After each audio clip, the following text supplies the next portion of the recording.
Mga balitang pinag-uusapan, mga istoryang may kinalaman sa buhay ng bawat mamamayan. Yan ang mga kwento nating hihimayin upang higit na maintindihan ng ating mga kababayan ang mga nangyayari sa ating lipunan sa bagong Pilipinas.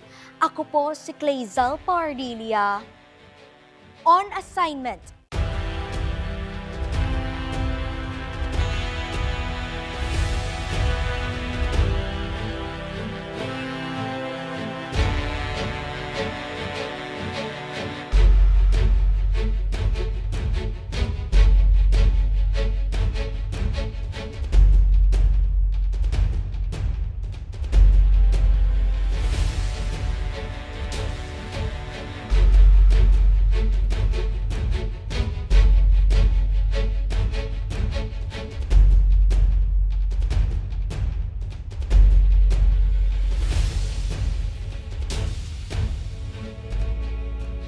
Itinuturing na natin silang bahagi ng ating pamilya.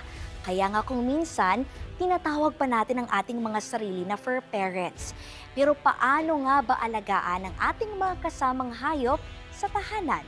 Yan ang kwentong binantayan ni Ana Zamora kasama ang Philippine Animal Welfare Society on assignment. Hindi lang sila basta tumubo sa daan, stay sila. Sabi nga namin, walang asong gala kung walang taong pabaya. Yan ang matagal ng misyon ni Atty. Ana Cabrera ng Philippine Animal Welfare Society o PAWS. Dahil para sa kanya, ang mga hayop sa kalsada ay hindi basta-bastang napapadpad doon, kundi produkto sila ng kakulangan at kapabayaan. We grew up in Sampaloc area sa Manila. And nung kami ng kapatid ko, maliit pa lang kami, nakakapulot na kami ng mga kuting na tinapon sa mga basura, naman in Sampaloc, So, I was always very upset at yung cruelty kasi these animals, pag hindi mo napadede yun, mamamatay na lang sila. And then walang option yung mga tao kasi yung parang kapon, parang hindi pa masyadong uso at that time yung spay-neuter.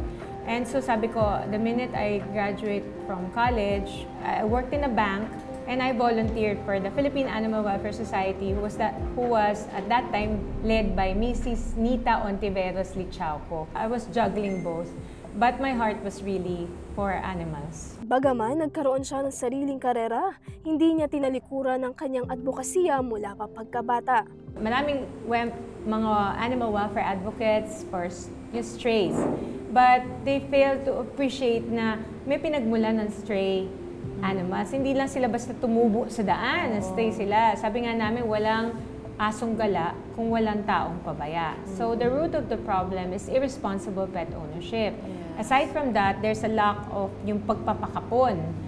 Maraming tao na kausap ko, animal lovers sila, pero hindi sila nagpapakapon ng mga alagang hayop. And if hindi sila nagpakapon, manganganak yung alaga nila. Pag nanganak yung alaga nila, hindi lang yan once a year nanganganak. Ang mga animals, they can give birth 3 to 4 times a year. So, bigayan ng tuta, bigayan ng kuting. Ito yung maraming takers pag kuting at tuta. But what you don't see later on, yung mga pinagbigyan nyo ng tuta at kuting, later on, hindi naman sila capable diba? So, not much thought went into the getting of the animal. So, pag nagkasakit, ay, pawalan mo na lang sa labas. So, dyan nagsisimula yung stray animals. So, I see a lot of kind and compassionate people na doing stray feeding, rescuing. But the rescuing and the feeding, this is just stopgap solutions. Ito yung mga tinatawag na band-aid solutions. It does not really work at the root of the problem. At ang kanyang nakikitang solusyon dyan? I think kailangan talaga, ang pinakamalaking problema ng Pilipinas, kailangan meron tayong spay-neuter, massive spay-neuter. May control din sa breeding or pet selling industry. Kasi the Philippines is still mostly breed and buy. Nakikita mo kasi sa mga gate ng mga tao nakalagay, for stud. O kaya, minsan sabihin ng kaibigan mo, uy, pwede ba i-breed mo yung aking Shih Tzu at saka yung Shih Tzu. Sa ibang bansa, hindi po pwede yun. You need to have a license if you are to breed animals. And I think dapat doon talaga tayo mag-stick to. Hindi lang din aso at pusa ang kanilang ipinaglalaban. We try to raise awareness na keep wildlife wild. we don't encourage the keeping of wildlife. Kasi yan, yung problema yan, nagsimula dun sa foreigner na nagdala ng squirrel as a pet. Tapos napabayaan. So now it became an invasive species dito sa Pilipinas, the country that you should have just, if kung gusto nyo ng pet, dapat dogs and cats, domesticated animals. Yes. Pag wildlife, we generally want to leave them wild. Lahat ng problema can be traced back to man eh. May isa ring karanasan ang nagbago sa direksyon ng kanyang advokasya. So, I became a lawyer only recently. I just took my oath last year kasi one time, actually in the courtroom, I was trying to, the judge was saying, magkano ba yung aso? Sinabi niya dun sa witness namin. Ano ba yan? Aspin ba yan? O purebred? Sabi ng witness namin, ano po, aspin? O, aspin lang pala eh. Pabayad mo na lang. Yun ang sabi ng judge. So, I had to stand up in court and I said, I judge, ano po, the Animal Welfare Act does not distinguish whether a dog is purebred or a native dog. It doesn't call for payment of damages. Ito po, it seeks to punish evil treatment of animals, tong cruelty. Tapos sabi ng judge sa akin, who are you? Are you counsel? Are you a lawyer? And sabi ko, ay hindi po, taga-POS ako.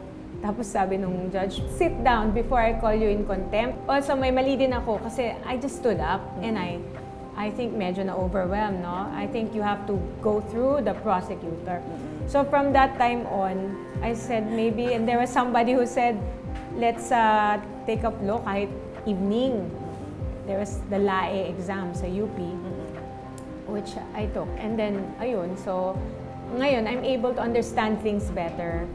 Ngayon, pinagsama niya ang batas at advokasya sa pagtataguyod ng animal welfare. So we lobbied for the Animal Welfare Act para magkaroon ng batas kasi at that time, nung nagsimula ako sa POS, wala pang batas na nagbabawal ng animal cruelty. Kami rin yung naglobby ng amendment noong 2012 na tinaasan yung penalties. I think the time is ripe na we are going to clamp down on pet breeding industry and also to have a parang agency that's really focused on animal welfare. Kasi ngayon, nakasubsume siya under Department of Agriculture eh. So medyo mahirap minsan to push.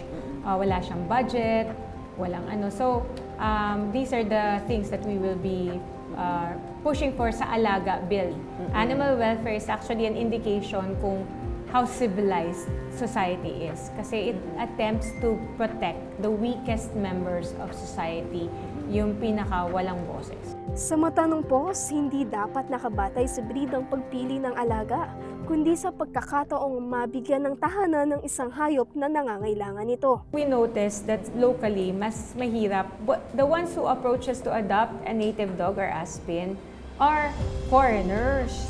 And nung minsan nga may nagpunta dito, ano pala, ambassador ng Canada. So when we visited the house, bakit may Canadian flag dyan? Sabi namin, Oh my "Ayun pala, gosh. she's the ambassador." Wow. And so, they love aspins. Pero tayo naman mga Pinoy, they keep asking, meron ba kayong purebred dyan? May Shih Tzu ba kayo? Maliliit. Yun ang, I think there's the colonial mentality creeping in. So we have to really market the aspins. Kaya nga namin tinanggal yung askal eh. Di ba? Asong kalye yan dati. Change ng POS yung term to asong Pinoy. Kasi nag-notice namin yung mga native dogs, they become second-class citizens in their own country. Kawawa na, So there's this discrimination. So we want to do away with that type of discrimination and we want yung aspins to be the number one choice of pets for Pinoy.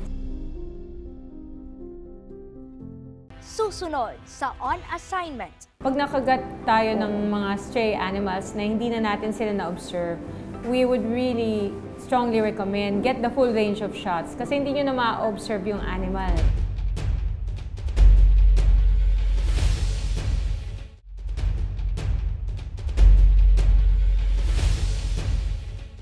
Para sa POS, ang solusyon sa stray animals ay hindi nagsisimula sa kalsada. When a community wants to take care of community cats, ito yung mga stray cats, there should be proper systems in place. Katulad yung kabalikat project namin, this is the Trap, Neuter, Vaccinate, and Release. You have to inform the property owner na kakapunin namin yung mga cats, tapos meron kaming feeding, managed feeding program. Eh, medyo na-carried away yata yung mga tao. They started taming them and feeding them regularly na parang alaga nilang pusa.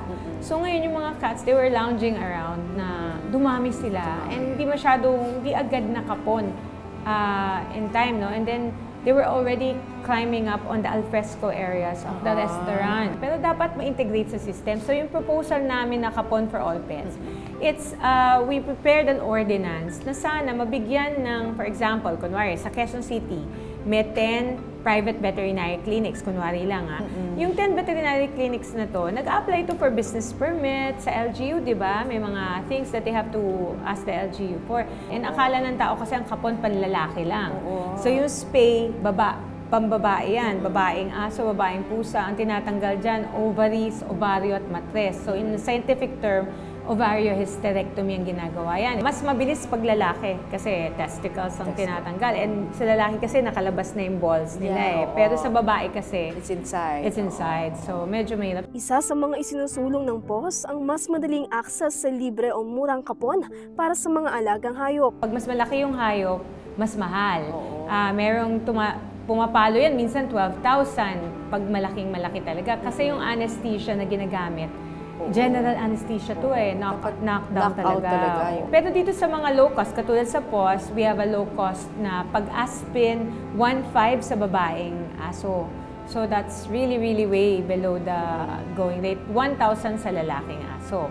Sa pusa, 1,000 sa babaeng pusa and 700 sa lalaking pusa. So ang manonotice mo, pag babae, mas mahal. Pag lalaki, mas mura. Tapos pag larger animal like dog, mas mahal din. Pag pusa, mas mura kasi mas smaller yung The LGU can give them mga tax incentives, mga rebates in exchange for 10 libreng kapon a month na gagawin sa clinic nila. You don't have to set up sa basketball court or what. Yung city veterinarian, mag-certify lang na, yan, indigent talaga yan from the community, hindi afford na makapagpakapon. Sabihin lang ito, libre kami, may slot, pupunta yung mahirap na pet owner doon. So this way, nakakapon kasi ngayon yung mga nakakalat talaga sa daan, these are mga hindi po nakapon. Bukod sa population control, ang mahalaga rin ang pagbabakuna laban sa rabies. Mataas ang rabies incidence sa bansa natin. I think we're 6th highest in the world in terms of rabies deaths. Sa lahat ng matatop tayo, sa rabies deaths pa tayo magtatop. Kasi nga, dati ang ginagawa lang ng LGU, libre bakuna, so lahat punta, so tuturok. Tapos, hindi na monitor yon, walang registration, so mahirap. Pero ngayon, there's a more systematic way of doing it. May mga nagpapapet registration na, I think sa Pasig, meron na microchipping na nangyayari. So, mas matatrack nila yung mga vaccinated animals. So, definitely, rabies is preventable and we can stamp out rabies not just to vaccination but also spay-neuter. Combo yun sana sabay na nagkakapon tayo tapos nagbabakuna din tayo sa rabies. Paalala rin niya lalo para sa mga rescuer na nakakalmot at nakakagat ng hayop. Pag nakagat tayo ng mga stray animals na hindi na natin sila na-observe, we would really strongly recommend get the full range of shots kasi hindi nyo na ma-observe yung animal. Kung alaga mo, meron ka pang level of confidence na una, nabakunahan ba yung alaga mo sa rabies? So kung nabakunahan, medyo may 90% ka na okay. Second, may contact ba siya sa ibang mga animals sa labas o na nakagat din siya? Kasi doon lang naman ang transmission kung wala. And then, nag-away sila, hiniwalay mo, nakagat ka lang. So, you have the luxury na observe pa yung animal for the next 14 days. Kung walang decline, then the animal has no rabies. If you want, you can get the first shot and then just forgo the other shots kung naman. Kasi definitely, a rabid animal or a biting animal due to rabies will die within 14 to 20 days. Yan ang general rule. May mga exceptions to the rule na may namatay like 1 month, but you will definitely see a decline. Or hindi normal yung inaakto ng aso. May mga na-rescue kami dyan, may rabies pala. Akala namin matamlay lang kasi natamaan ng sasakyan. Walang focus yung mata. Diba usually pag dumadaan yung tao, titignan ka, okay, pag may binag-offer kami ng food, siya, wala ng focus. Kasi nga, affected na yung brain, yung neurological system niya, hindi na nag-register. Kumakagat ng bars, Tapos in 3 days namatay. So we send we decapitate and then pagpatay na yung hayop, no? And then send it to Bai.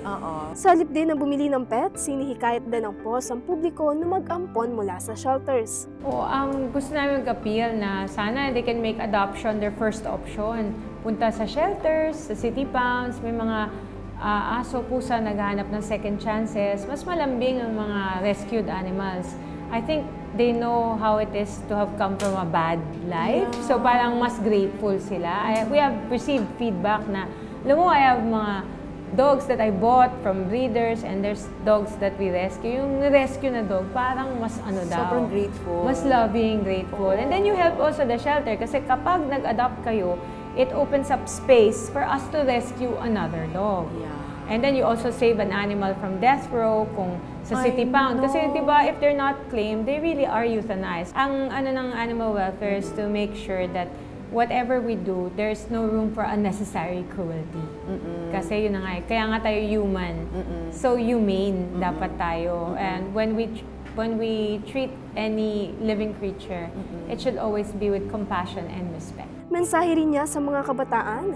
Push tayo na yung hindi pinapalabas yung aso sa daan. Madalas yan palabasin mo yung aso sa daan, padumihin mo doon, tapos babalik din yan. Yan yung irresponsible way of pet ownership. We need to learn how to pick up after our pet. Right. Huwag pagagalain, have them spayed or neutered or kapon.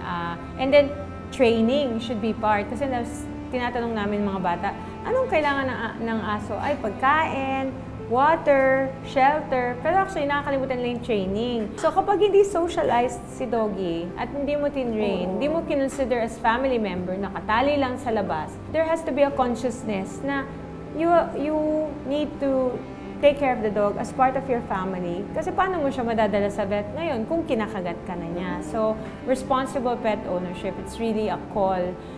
It all boils down to responsible pet ownership. Sana the day will come when the Asong Pinoy is our #1 pet of choice ng mga Pinoys. Kasi like Pinoys, they're usually the underdogs and hindi sila masyadong pinapansin. And then siguro yung colonial mentality na, dapat mestiza para maganda, so dapat purebred, di ba? Pero may ganda at talino yung ating sariling Asong Pinoy. So love, save, adopt our own Asong Pinoys or our native dogs. Tandaan, for animals, compassion can mean a second chance. Kaya sa mundong hindi lahat ay kayang ipaglaban ng sarili, ang malasakit ay hindi lamang kabutihan, kundi isang pananagutan. Ana Zamora, On Assignment. Ang pag-aalaga ng hayop ay may kaakibat na responsibilidad dahil tulad natin, may buhay din sila na dapat ay nirerespeto at pinahahalagahan. Magbabalik ang On Assignment. Sinabi ko sa parents ko, Mami, Daddy, dalhin niyo na ako sa ospital kasi parang hindi nakakayanin ng katawan ko. So yun, emergency dialysis agad ako nung time na yun. And nalaman namin na stage 5 na agad ako.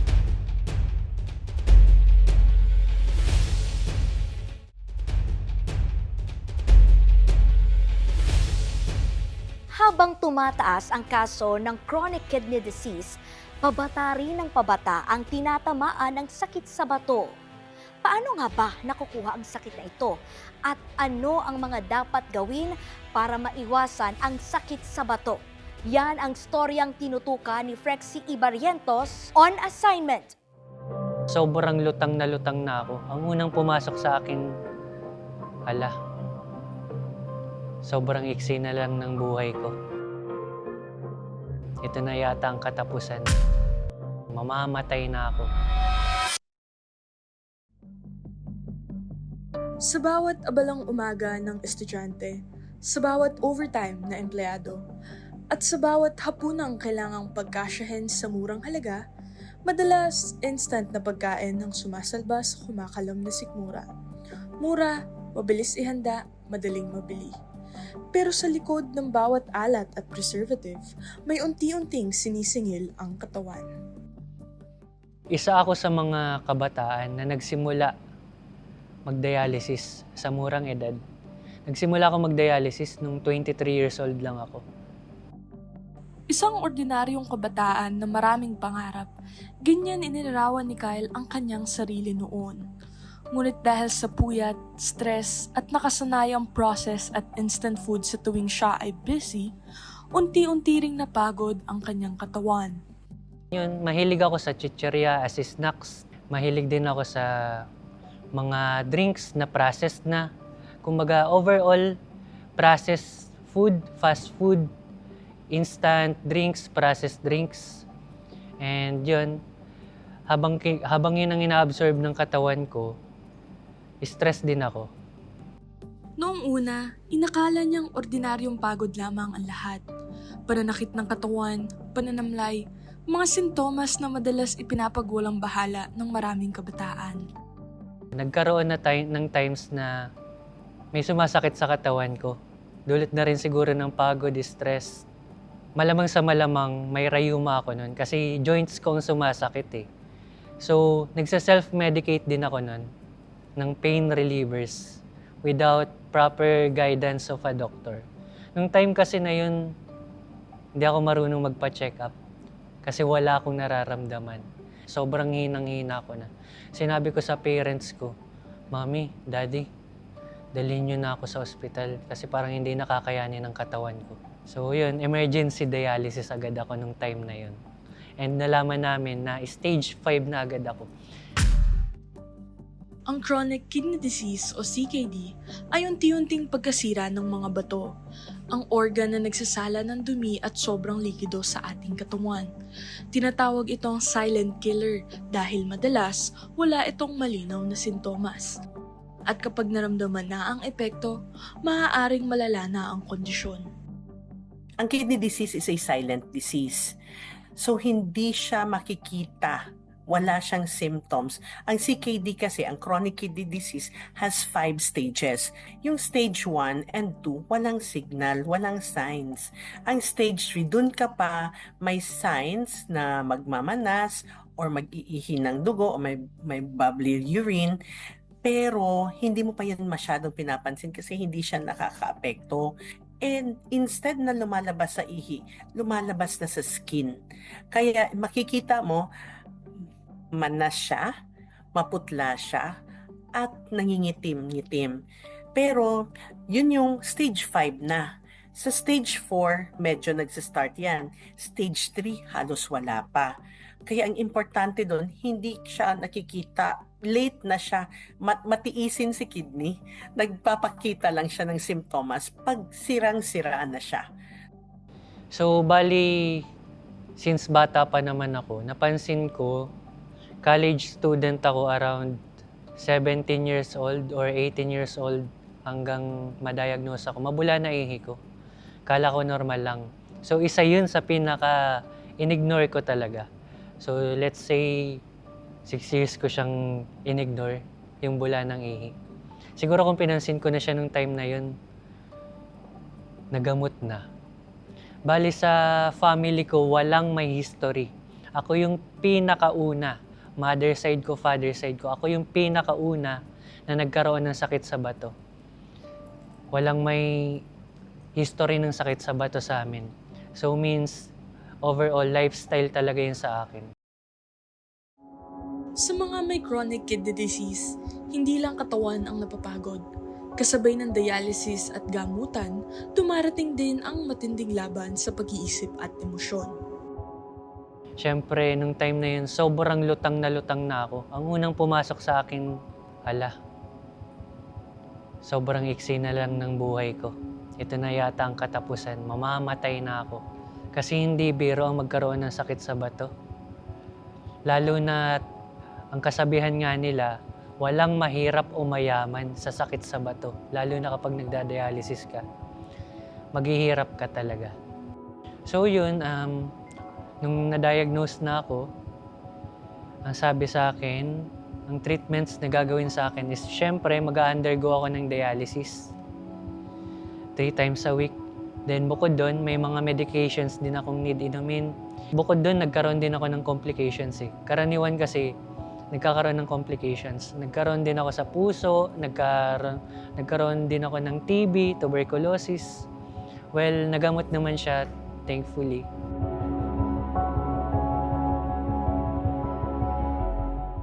Susunod sa On Assignment. Na-institutionalize na yung 156 sessions.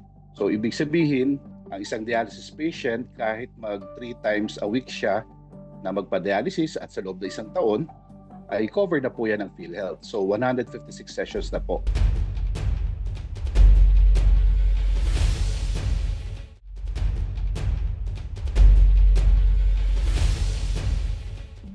So, isa ako sa mga kabataan na nagsimula mag-dialysis sa murang edad.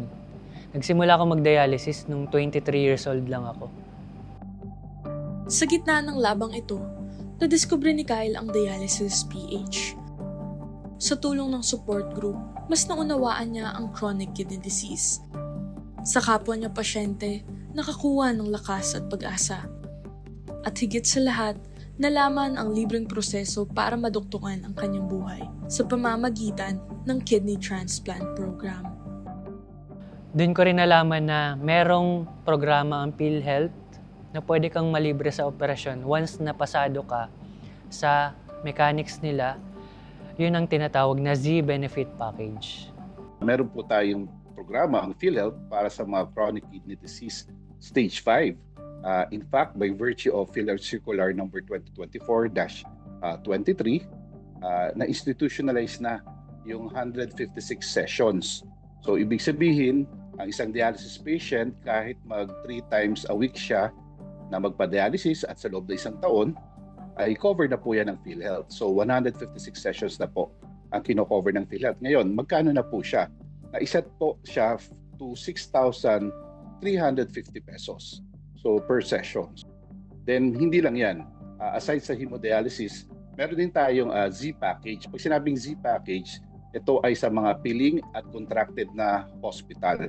We also now offer peritoneal dialysis. Ang dating package natin ay 270,000.